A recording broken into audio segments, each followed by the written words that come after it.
এক লোক শখ করে খেজুর গাছে উঠেছে, কিন্তু গাছ থেকে নামার সময় আর নামতে পারছিল না। তখন লোকটিকে বাঁচানোর জন্য গ্রামের সবাই এসে গাছের নিচে ভিড় করলো, কিন্তু কারো মাথায় কোনো বুদ্ধি আসছে না লোকটিকে কি করে গাছ থেকে নামানো যায়। সেই গ্রামে একজন বুদ্ধিমান লোক ছিল, সে কূপের মধ্যে পড়ে যাওয়া ব্যক্তিদেরকে উদ্ধারের কাজ করত।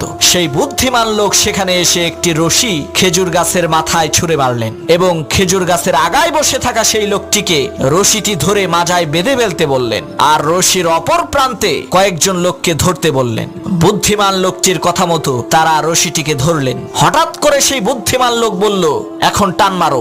লোকেরা রশি ধরে টান দিল, সাথে সাথে সেই খেজুর গাছে থাকা লোকটি মাটিতে পড়ে মারা গেল। তখন গ্রামের লোকেরা বলল, আপনি এটা কেমন কাজ করলেন? লোকটা মরে গেল।